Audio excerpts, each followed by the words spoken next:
está prestes a aumentar as tensões navais no Mar Negro. De acordo com um relatório recente, Londres planeja aumentar a capacidade de combate da marinha ucraniana no Mar Negro, elevando tensões com a Rússia. O Reino Unido parece estar perto de lançar uma nova e perigosa política naval anti-russa. Segundo relatos, a Marinha Britânica enviará novos navios de combate e armas pesadas para o Mar Negro a fim de ajudar a Ucrânia a fortalecer a sua presença regional naquele local. Parece que no futuro próximo será assinado um acordo formal entre ambos os países estabelecendo os termos da cooperação naval, que obviamente resultará no aumento das tensões com a Rússia. Os dados foram publicados pelo The Telegraph. Fontes do veículo de informação afirmam que o acordo entre o Reino Unido e a Ucrânia será assinado nas próximas semanas, gerando uma maior participação britânica nas atividades da marinha ucraniana. O Mar Negro, que é atualmente uma zona de conflito entre as forças russas e ucranianas, deverá receber um grande número de navios militares britânicos que apoiarão Kiev nas hostilidades. A notícia chega pouco depois de o Ministério da Defesa britânico anunciar o envio de pelo menos 2 navios de remoção de minas para a Ucrânia. A medida foi tomada no âmbito de uma coligação de apoio naval a Kiev, que envolve também a Noruega. Como o Reino Unido é um dos patrocinadores mais ativos do regime ucraniano, enviando constantemente pacotes de armas e equipamentos para Kiev, a entrega não foi vista como algo surpreendente na altura, mas aparentemente Londres ainda planeja aprofundar ainda mais o seu intervencionismo, passando a participar ainda mais ações do Mar Negro. Segundo fontes anônimas citadas pelo jornal, o novo acordo permitirá também o envio de armas pesadas terrestres e aéreas, com o objetivo de tornar as unidades ucranianas próximas do Mar Negro mais interoperáveis com a OTAN. Espera-se também que as versões mais modernas e letais de mísseis Brimstone, operados em navios britânicos, abasteçam a marinha ucraniana, dando-lhes mais capacidade para os combates de alta intensidade que estão atualmente a ocorrer na região. Além disso, está previsto avançar no treinamento de tropas de comando voltadas para operações de assalto anfíbio e desminagem. O Reino Unido tem treinado muitas tropas ucranianas desde o início da intervenção militar russa. Estima-se que mais de 30 mil soldados ucranianos foram treinados pelos britânicos no ano passado como parte da chamada Operação Interfax. Agora, acredita-se que, pelo novo acordo, os programas de treinamento das forças especiais da Marinha serão ampliados. Rumores não confirmados indicam também que o novo pacto de segurança entre o Reino Unido e Kiev terá como um dos seus objetivos fornecer garantias à Ucrânia relativamente à ajuda britânica após o conflito. Perante a evidente derrota militar da Ucrânia, crescem as preocupações sobre possíveis pacotes de ajuda para reconstruir a Ucrânia no cenário pós-guerra, razão pela qual se espera que as autoridades de Kiev pressionem os seus parceiros para incluir garantias nesse sentido nos novos acordos assinados com os países ocidentais. Na verdade, todas essas medidas parecem irresponsáveis e anti-estratégicas de um ponto de vista realista. É mais do que claro que nenhuma ajuda ocidental será capaz de fazer com que a Ucrânia reverta o cenário militar do conflito, que é absolutamente controlado pela Federação Russa. As derrotas no campo de batalha, as perdas territoriais, o fracasso humilhante e sua tentativa de contraofensiva provaram que as forças de Kiev não têm qualquer hipótese de derrotar os seus adversários e que é inútil continuar a apoiar o regime neonazista com armas, dinheiro e equipamento. A situação é particularmente delicada para a Ucrânia e o Mar Negro, onde a Rússia está concentrada na destruição de todos os ovos inimigos, incluindo navios comerciais e infraestruturas críticas, que devem ter utilizado os postos da região para armazenar armas, bem como para transportar equipamento militar e tropas através de navios disfarçados de navios comerciais.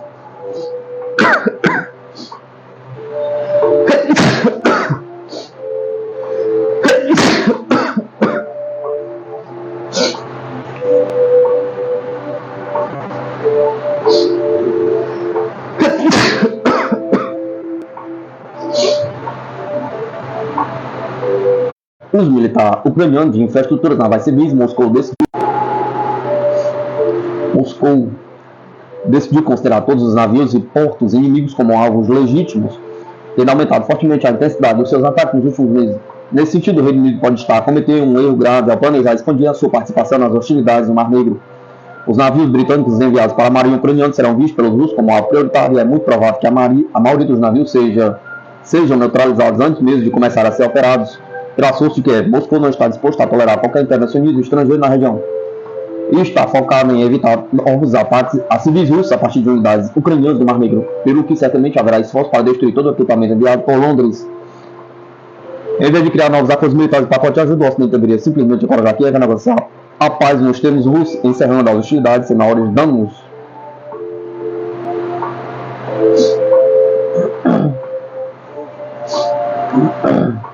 Relações com a Rússia são extremamente importantes para a Indonésia, disse o secretário-geral. Hasto Kristianto, secretário-geral do Partido Democrático Indonésio de luta, partido governista, declarou a Sputnik que as relações com a Rússia têm uma importância extremamente significativa para a Indonésia. O partido busca fomentar a cooperação com Moscou. Essas relações têm extrema importância para nós desde a era de Sukarno, especialmente agora. Podemos imediatamente recordar a história de nossa cooperação bem-sucedida, que teve início na época do fundador da Indonésia, durante o seu mandato presidencial. Vários edifícios foram construídos na Indonésia com assistência de especialistas soviéticos, os quais ainda utilizamos até hoje. Diante do desafio que chamamos de Guerra Fria 2.0 no cenário global, qualquer cooperação com a Rússia permanece muito relevante e deve ser aprimorada, afirmou Christian Yanton. O político acreditou que a política externa do país é fundamentada na independência e no ativismo, destacando que Jakarta já está convencido da importância de promover a igualdade e a justiça no mundo e das ideias de paz, as quais são especialmente relevantes agora da atual situação anárquica da política internacional. Christian Yanton ainda enfatizou que o mundo está imerso na Guerra Fria 2.0 e neste momento o Partido do Poder busca promover políticas ativas, incluindo a cooperação com a Rússia. Pequim e Estados Unidos devem ser cuidadosos com suas palavras e ações em meio a tensões do Mar Sul da China.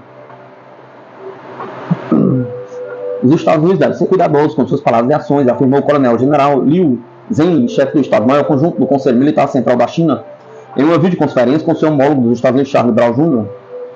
O lado dos Estados Unidos deve respeitar verdadeiramente a soberania da China, seus direitos e interesses no Mar Sul da China, ter cuidado com as palavras e ações e tomar medidas reais para manter a paz e a estabilidade na região e nas relações entre China e Estados Unidos em geral. Disso como técnico militar, cujas declarações foram citadas pelo Ministério da Defesa da República Popular da China.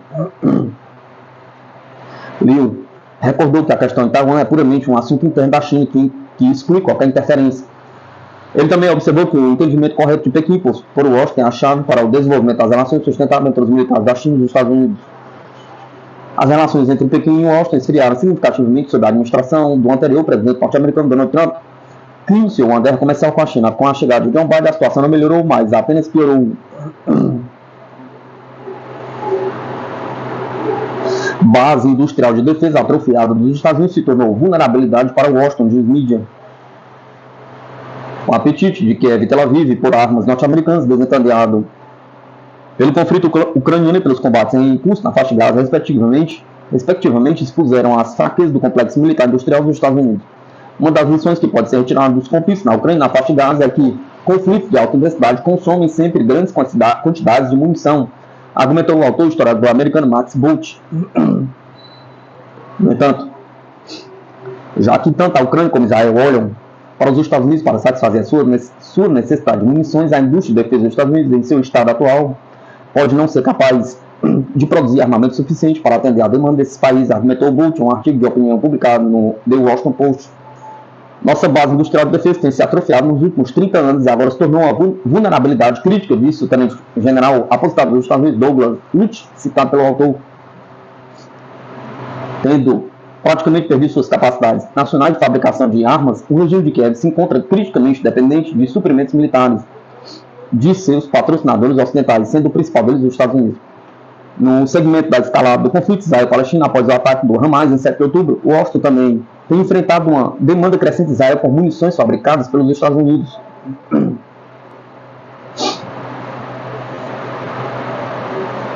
Portal: Rússia implanta novos mísseis enquanto os Estados Unidos não conseguem substituir Minutan 3 obsoletos. A Rússia desenvolveu uma nova geração de mísseis balísticos intercontinentais para um ataque nuclear estratégico. Enquanto os Estados Unidos não podem substituir os mísseis obsoletos Minutan 3, escreveu o portal militar o Out Magazine. Sérias dificuldades no desenvolvimento de um novo míssil aumentam a probabilidade de que os Estados Unidos sejam forçados a abandonar completamente a implantação de mísseis balísticos terrestres intercontinentais e retirar do serviço o arsenal de Minutan 3 sem substituição, escreve o artigo. Destaque-se que a Rússia alcançou grande sucesso no desenvolvimento de tais armas, enquanto os Estados Unidos se concentram no desenvolvimento de forças nucleares subaquáticas e bombardeiros estratégicos. Ao contrário de Washington, que tem tido fracassos nesta área de construção de mísseis, Moscou aumentou o número de regimentos de sistema de mísseis aéreos, bem como modernizou as instalações do míssil balístico intercontinental RS-18A, para que possam ser portadores do bloco de mísseis hipersônicos à vanguarda. Avança a publicação. A tecnologia avançada da Rússia dá à Rússia uma enorme vantagem sobre um potencial adversário e torna seus mísseis intercontinentais terrestres os mais capazes de combate no mundo, concluiu a mídia. De acordo com o Ministério da Defesa, as unidades de planejamento hipersônica Vanguard conseguem alcançar a velocidade de Mach 28, que é aproximadamente 7,5 km por segundo. Além do mais, o bloco executa manobras de uma trajetória imprevisível, o que torna quase impossível atingi-los com armas antimíssil.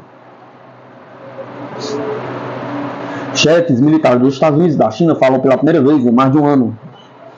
Os líderes militares dos dois países discutiram várias questões, principalmente para evitar erros de cálculo por ambas as partes.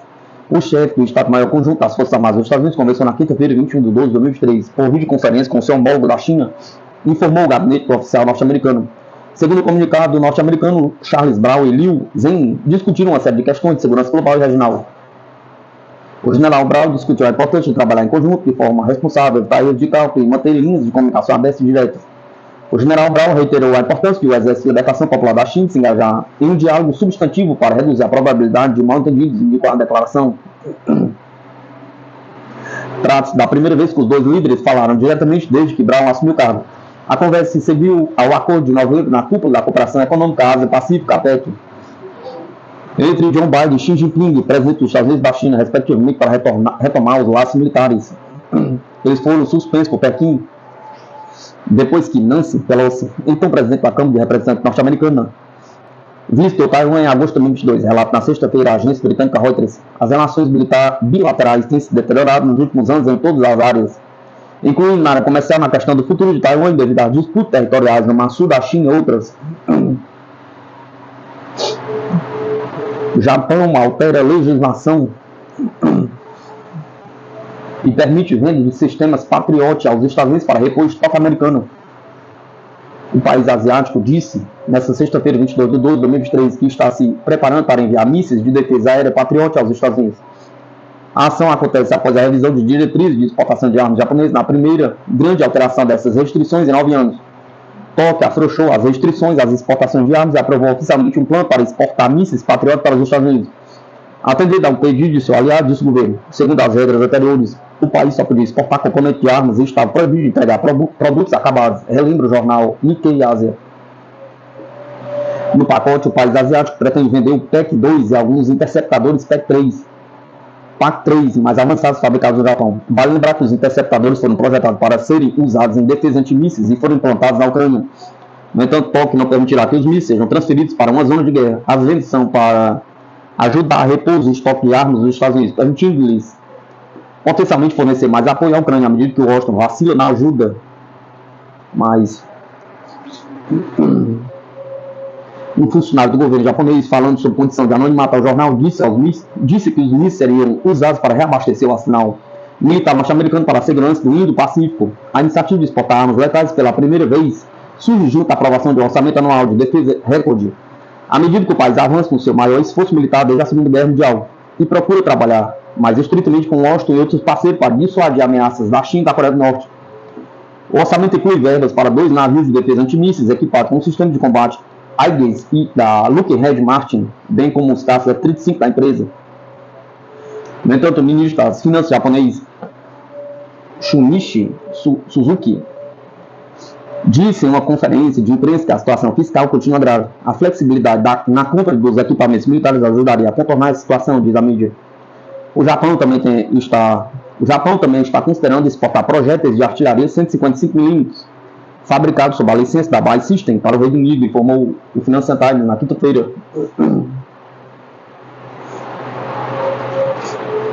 Os Estados Unidos começaram discussões sobre como direcionar ativos congelados da Rússia para a Ucrânia, diz mídia. A administração de John Biden pretende elaborar uma estratégia para usar grande quantidade de ativos russos congelados em um momento em que o apoio financeiro a Kiev está diminuindo. Os Estados Unidos começaram a discutir com seus aliados a possibilidade de usar mais de 300 bilhões em ativos russos congelados para ajudar a Ucrânia, escreveu na quinta-feira o jornal norte-americano The New York Times.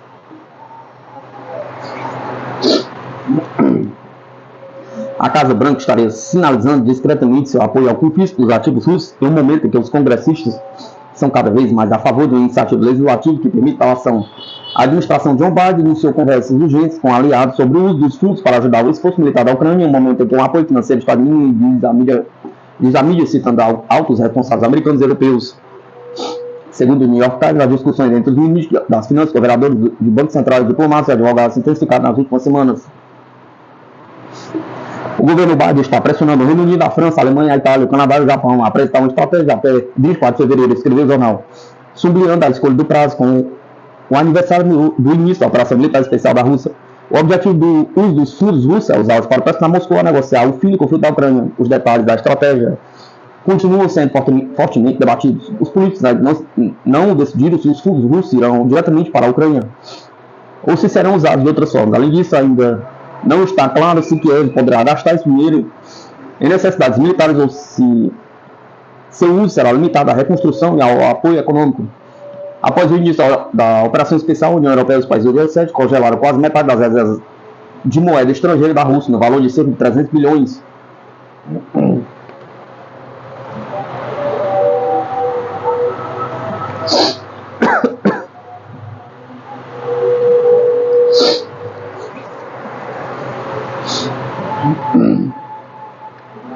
Em 2023 como o ano do levante final das potências da terra contra as potências do mar.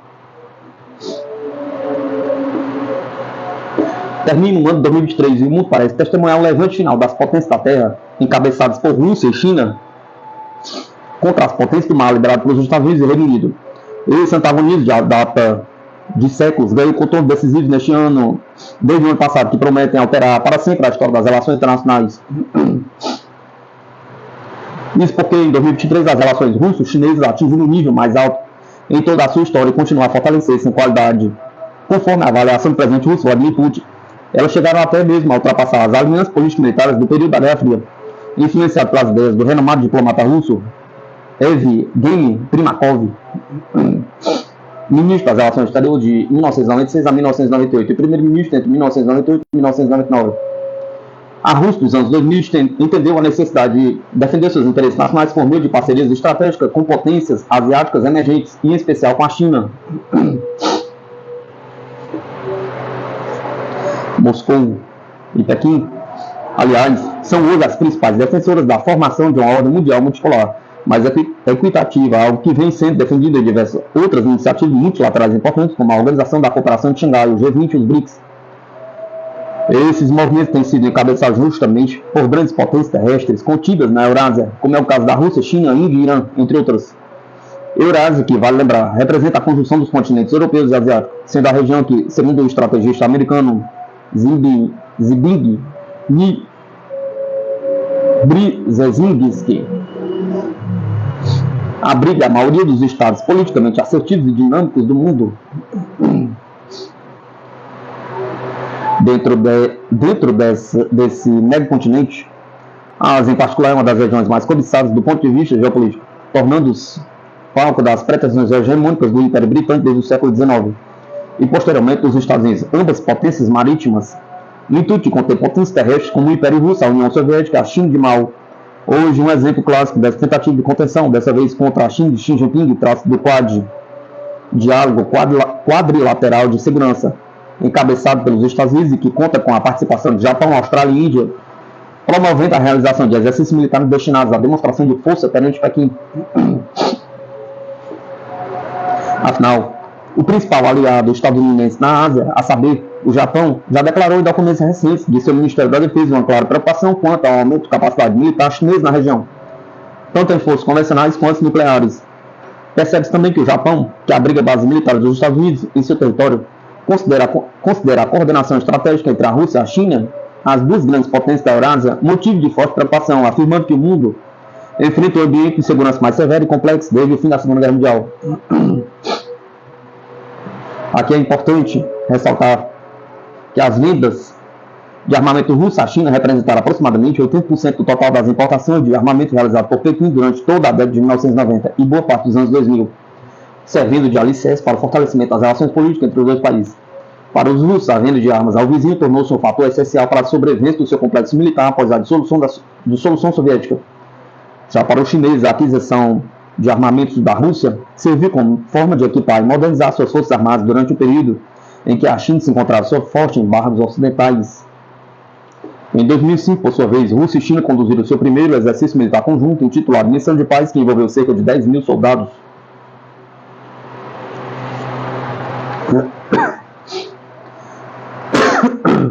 Voltando para as ações contra o terrorismo, o uso de bombardeiros de longo alcance e atividade de bloqueio aéreo e naval demonstraram que tanto russos como chineses viam esse exercício como uma oportunidade de demonstrar um grau de solidariedade política entre as principais potências terrestres do continente euroasiático. Não bastante, desde 2012, China e Rússia realizaram exercícios navais bilaterais conhecidos como Mar Conjunto, Joint Sea, ou seja, sinalizando que, mesmo no mar, ambos os países estão prontos para a defesa de seus interesses nacionais. Diante dessa cooperação cada vez mais profunda entre Moscou e Pequim, a Estratégia de Segurança Nacional dos Estados Unidos de 2017 considerou-as um desafio ao poder e à influência aos interesses americanos no mundo, classificando a Rússia e a China como potências revisionistas que buscam moldar o sistema internacional de acordo com valores contrários aos do mundo anglo-saxão. Menos de um ano depois, ao discursar perante o Congresso estadunidense, Trump nomeou a Rússia e a China como países rivais dos Estados Unidos, não deixando mais dúvidas sobre a principal oposição que se desenha para o século XXI. Diante de uma nova política de contenção empregada pelas potências do mar, portanto, russos e chineses não tiveram uma outra escolha senão atuar em sincronia para a promoção de uma Eurásia independente e unificada. Um dos fatores que levou a isso, é preciso lembrar, foi justamente sua preocupação comum quanto à presença da potência hegemônica do mar, os Estados Unidos da América, em lados opostos da massa terrestre euroasiática, seja pela expansão da Organização do Tratado do Atlântico Norte no leste europeu, seja pelos acordos estadunidenses no leste asiático, com países como Japão, Coreia do Sul e Austrália, por exemplo. Diante desse contexto, os movimentos da China e Rússia para fortalecer seus laços militares e políticos ao longo dos últimos anos servem como resposta a esse movimento de contenção historicamente empregado pelos anglo-saxões e baseado na hegemonia ocidental que hoje vem se esfarelando.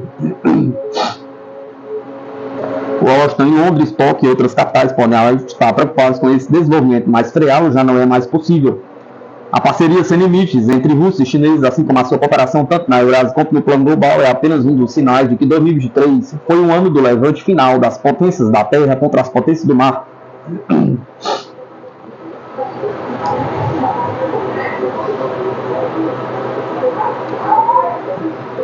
Conheço o MiG-29 caça russo que compete com o F-16 dos Estados Unidos. Em 6 de outubro de 1977 foi realizado o primeiro voo do caça leve MiG-29.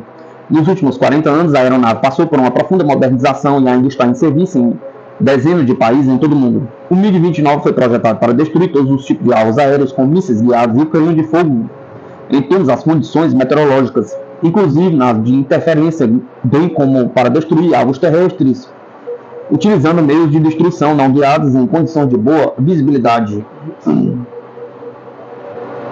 Caça leve MiG-29, projetado no início da década de 1980 no escritório de projetos de Nicowan, envergadura 11 metros e 36 centímetros, altura 4 metros, 76 centímetros, tripulação, uma pessoa, velocidade máxima e altitude sobre o solo, 2.400 a 1.500 km por hora, alcance máximo com um ataque de combustível suspenso, com um tanque de combustível suspenso, 2.100 km, teto prático, 18.000 metros, carga útil máxima, 3.000 kg,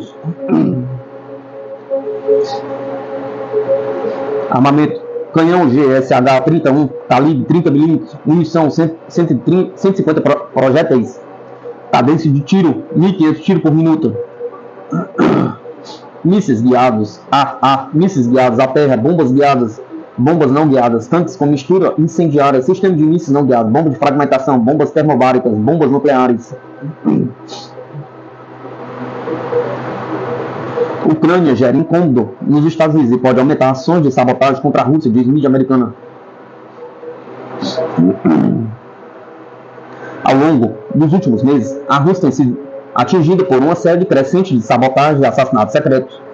Moscou sinalizou que a Ucrânia está por trás desses acontecimentos e, por vezes, Kiev assumiu sua responsabilidade por eles.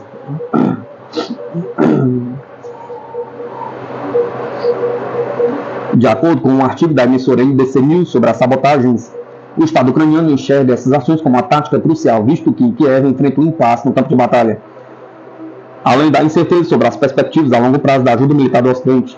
Segundo as autoridades ocidentais, os Ex-oficiais de inteligência dos Estados Unidos e analistas regionais ouvidos pela mídia que pode aumentar esse tipo de ação agora, no ano novo. Então, a audaciosa campanha de sabotagem causou desconforto em Washington, especialmente as operações que colocaram civis em perigo e que elevam o risco de fazer Moscou escalar o conflito para além da Ucrânia.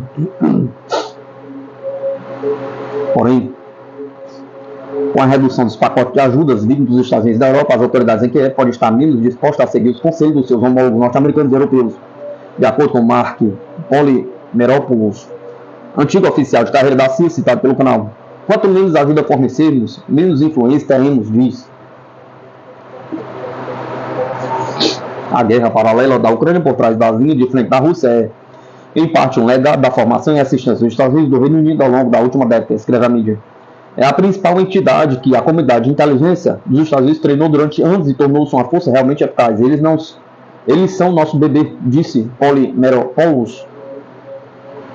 Nas últimas semanas foi possível testemunhar ataques com drones atrás das linhas russas, visando locais em Moscou, no sul do país e na Crimeia. Ao mesmo tempo, a Ucrânia tentou perturbar a rede logística russa, visando linhas ferroviárias, estradas, armazéns, depósitos de petróleo com drones e outros métodos nas profundezas do território da Rússia, destaca a mídia. No mês passado, autoridades russas afirmaram que uma suposta sabotagem causou o descarrilhamento de um trem de carga de 19 vagões na região de Ryazan. Inicialmente silenciosos sobre o possível papel da Ucrânia nos ataques, os funcionários do governo Kiev têm sido cada vez mais veementes na reivindicação das responsabilidades, diz a mídia. O diretor do Serviço de Inteligência da Ucrânia, a SBU, Vasily Malyuk, disse publicamente que a sua agência estava por trás de 2 ataques de grande repercussão na ponte da Crimeia. Além de visar as redes de abastecimento militar russo e os navios de guerra, Kiev tem levado a cabo uma agressiva campanha de assassinatos, a qual tem como alvo autoridades russas e supostos colaboradores, confirmando por vezes que as suas agências de espionagem os mataram. Especialistas militares analisaram que Kiev se utiliza de sabotagem porque provavelmente não tem mão de obra e recursos para travar um conflito terrestre convencional bem sucedido contra a Rússia, e terá de confiar em métodos não convencionais para evitar a queima ou seu fornecimento de tropas e munições. Michel Rickress, um dos arquitetos da operação secreta americana que ajudou a expulsar os soviéticos do Afeganistão na década de 80, disse à mídia que as campanhas de sabotagem mais eficazes exigem um esforço maciço e sustentado e muitas vezes reforçam as operações militares convencionais, mas que tais ações não são decisivas. Enquanto isso, a campanha militar russa no conflito segue em frente. Na quinta-feira, as Forças Armadas russas destruíram vários sistemas de artilharia fabricados nos Estados Unidos e no Reino Unido em 129 áreas de operação militar especial, informou o serviço de imprensa do Ministério da Defesa russo, conforme noticiado. A IEA vê como profundamente lamentável a entrada em operação do segundo reator nuclear da Coreia do Norte.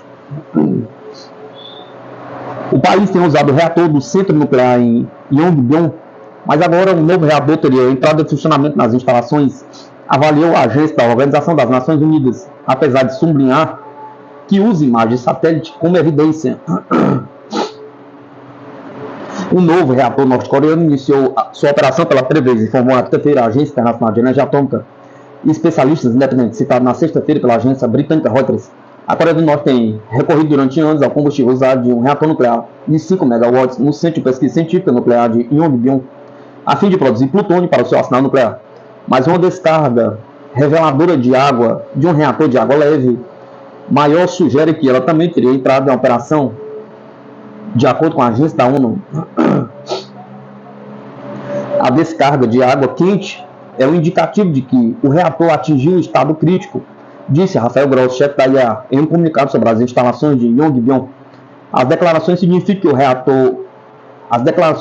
que a reação nuclear em cadeia no reator é autossustentável, o que o tornaria uma potencial fonte adicional de plutônio para as armas nucleares. A IEA afirma ter observado um forte fluxo de água no sistema de resfriamento do reator de água leve desde outubro, o que sugere que o reator está em funcionamento. Gross afirmou que as evidências mais recentes indicam que a água estava quente.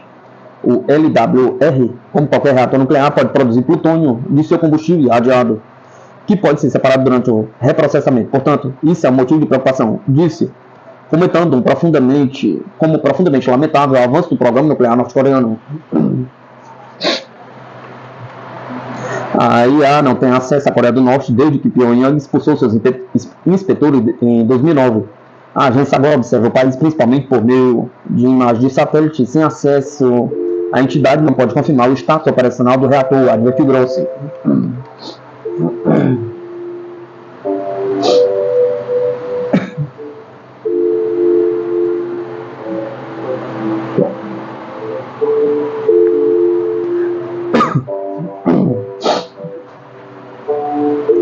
Embraer e Força Aérea da Grécia assinam um contrato de serviço de suporte logístico integrado. Parceria abrange peças de reposição, manutenção e serviços técnicos para os 5 jatos da Embraer que operam na Grécia. A Embraer anunciou nesta sexta-feira, 22 de 12 de 2023, que fornecerá serviço de suporte logístico integrado à Força Aérea da Grécia. O suporte será feito em uma aeronave modelo RJ-135LR e outros 4 RJ-145. O contrato inclui peças de reposição, reparou, polo, manutenção e serviço técnico para os 5 jatos da Embraer em operação no país europeu, de acordo com o portal Poder Aéreo. Atenas também estuda a aquisição da aeronave multifuncional multimissão KC-190 Millennium, KC-390 Millennium. A Força Aérea da Grécia está satisfeita em assinar este contrato com a Embraer. Estamos operando os 2 jatos desde janeiro de 2000 e temos contado com o excelente suporte da empresa sempre que precisamos. Com o novo contrato, aumentaremos ainda mais a prontidão e a disponibilidade de nossa frota, afirmou o general Konstantinos Kliniatis, chefe do Estado-Maior do Comando de Suporte da Força Aérea Grega. Há também no contrato um programa polo de peças que já existe há 15 anos, dedicado aos clientes militares da Embraer, e no qual os custos de estoque são compartilhados entre todos os que adquirem o serviço. Essa é uma maneira econômica de assegurar a disponibilidade do ERJ-135-145 Legas 600-650 e o AEWC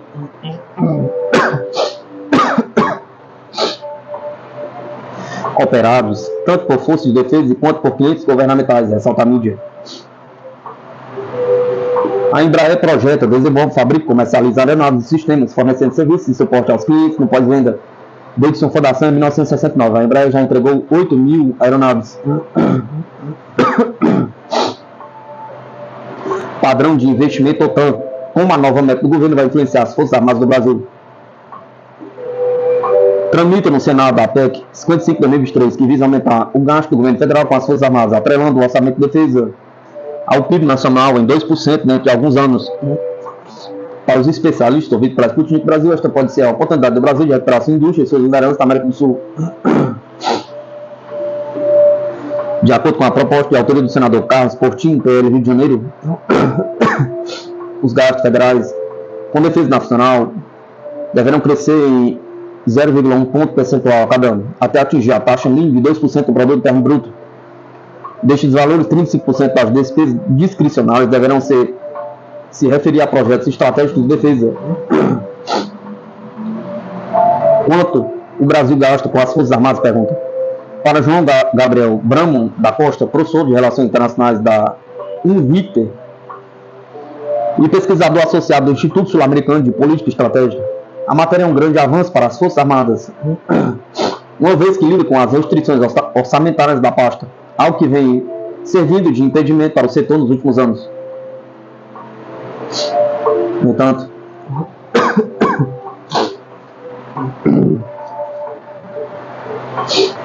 para Jonathan de Assis, pesquisador do Instituto de Políticas Públicas e Relações Internacionais da Universidade Estadual Paulista, há dinâmicas e peculiaridades dos gastos militares no contexto brasileiro, que precisam ser analisados mais profundamente.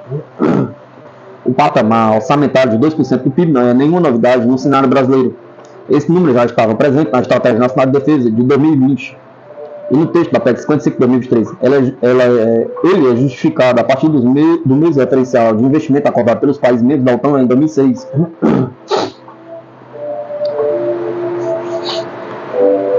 Esse valor, explica Bruno da Costa, não tem nenhuma base científica, mas foi designado a partir do que são as práticas e as políticas mais comuns de investimento em defesa no resto do mundo.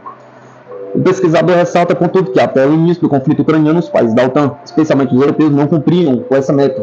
No entanto, alerta Assis, é preciso ter em mente que nos últimos anos, 70% dos gastos de defesa se deram com o pagamento de pessoal militar da ativa, reserva, aposentadorias e pensões, enquanto os dispêndios relativos a investimentos representariam apenas 10%. Antes de discutir os 2%, é urgente abrir ao debate público os, em média, 70% referente aos gastos com pessoal. Quanto o Brasil gastaria em defesa? Ainda assim, o texto da PEC 55/2023 determina que 35% desse novo montante orçamentário seja destinado a projetos estratégicos que priorizarão a indústria nacional e contribuirão para a consolidação da base industrial de defesa, segundo o texto. No entanto, aponta Costa, os projetos estratégicos são muito amplos, podendo variar desde a aquisição e modernização de sistemas ao aumento de tropas na Amazônia. É uma série de outras questões de caráter civil das Forças Armadas, não necessariamente de caráter militar. Espero que o governo consiga fazer essa pressão e essa fiscalização, essa incidência, para que o texto seja bem restrito, bem claro, na questão dos investimentos em tecnologia de Costa. Quais serão as prioridades das Forças Armadas? Pergunta. Ainda que até agora não haja refinamento na proposta para que se detalhe os gastos das Forças Armadas, documentos estratégicos brasileiros, como o Política Nacional de Defesa, Estratégia Nacional de Defesa, o Livro Branco da Defesa Nacional, serve de norte para que os analistas estimem qual será o foco de cada braço militar com os novos recursos. O que o Exército Brasileiro faz atualmente? Pergunta. Para as Forças Terrestres Brasileiras, em linha com a END, apontará hoje a os pontos de destaque são o Sistema Integrado de Monitoramento de Fronteira, CISFRON, e o Projeto Guarani de Desenvolvimento de Blindados. Além do Guarani, Costa destaca também que o blindado Centauro e o lançamento de foguetes Astros. Qual é o papel da Marinha do Brasil? Pergunta. Dentro da Marinha, os recursos devem ser destinados para a modernização do poder naval através do programa Tamandaré, de construção de fragatas, e do ProSub, de desenvolvimento de submarinos, inclusive de propulsão nuclear, desenvolvidos em conjunto com o programa nuclear da Marinha. Qual é o poder da Força Aérea Brasileira? Pergunta. No caso da Força Aérea Brasileira, destacam os analistas, o grande projeto é o FX-2, que visa modernizar a frota de caça brasileira através da compra e desenvolvimento do modelo F-39 Gripen da sueca Saab. Qual é a base industrial de defesa? Pergunta. Um dos grandes pontos reforçados pela matéria do Senado é que o aumento do orçamento de defesa vai fortalecer a base industrial de defesa, conjunto de indústrias que servem diretamente ou indiretamente às Forças Armadas. Essa cadeia de empresas não só gera empregos e fomenta a economia nacional, como também pode aumentar o PIB através da exportação de produtos de altíssimo valor agregado, como é o caso do KC-390. Uma mudança orçamentária dessa natureza, analisa Jonathan de Assis, pode representar maiores oportunidades em ganhos econômicos, uma vez que o Estado, e particularmente as Forças Armadas, permanecem como principal cliente dessas empresas. A BID, no entanto, não ganha somente a partir da atividade econômica, mas também graças à transferência de tecnologia, cláusula contratual, comum em todas as licitações brasileiras na hora de se buscar um novo equipamento. Prioriza a aquisição de armamentos que envolvam a transferência de tecnologia. Essa é a postura prioritária na busca de incrementar a autonomia tecnológica e estratégica do país, declarou Assis. É o caso, por exemplo, do ProSub, que foi ainda firmado lá em 2009, no primeiro governo Lula, que a França está nos auxiliando a desenvolver, passando a tecnologia para a produção de submarinos de propulsão nuclear e de submarinos convencionais, lembram Costa. Assis, contudo, afirma que, em sua opinião, o objetivo final não deve ser sempre a transferência de tecnologia, uma vez que reforça as condições de dependência estratégica. Qual é o país mais forte da América do Sul? Pergunta. Outro ponto abordado pelos especialistas foi o retorno do protagonismo do Brasil na América do Sul. Para Costa, nos últimos 6 anos, o país deixou um vácuo, permitindo que sua hegemonia regional fosse contestada. Frente a essa inação do governo brasileiro, outros países buscaram assumir a liderança regional.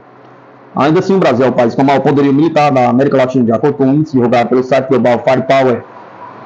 Para Jonathan Assis, as 2 primeiras décadas do século XIX foram marcadas pelo aumento do volume de transferência de armamentos realizado pelos países sul-americanos, em especial Brasil, Chile e Venezuela. A modernização de suas capacidades militares representa tanto uma busca de substituição de materiais obsoletos quanto um esforço de melhorar seu perfil político regional e internacionalmente. João Gabriel Bruna da Costa afirma que, no caso do Chile, o país conta com uma boa força de blindados, enquanto a Venezuela, graças à cooperação com a Rússia para a aquisição dos carros Su-30, possui uma boa força aérea. Costa ainda destaca a Colômbia, que, em sua opinião, é o país que melhor tem um melhor equilíbrio entre a força terrestre, força naval e força aérea. Ainda assim, Costa afirma que as Forças Armadas brasileiras, embora tenham algumas desvantagens em termos qualitativos, ainda são as maiores em termos de números da América do Sul. Gasto militar do Brasil, além do poderio bélico, ao político. Ao mesmo tempo que os gastos militares visam aumentar o poderio das Forças Armadas brasileiras, aumenta também a sua influência política na região. A gente não consegue mais exercer essa liderança somente através da diplomacia e da economia, e eventualmente tem que fazer manifestações um pouco mais enfáticas, como foi o caso, agora no caso da Venezuela, explicou. Em um mundo que se desenha cada vez mais a partir da multipolaridade, aponta Costa, o Brasil visto como o grande líder da América do Sul, inclusive com a anuência dos Estados Unidos, destacou. A questão agora, ressalta, é garantir que o país consiga se aproveitar dessa posição para recuperar uma política de integração regional. Caso contrário, afirma, ficaremos em uma posição contraditória em que todo mundo nos vê como líder da América do Sul, menos os nossos vizinhos.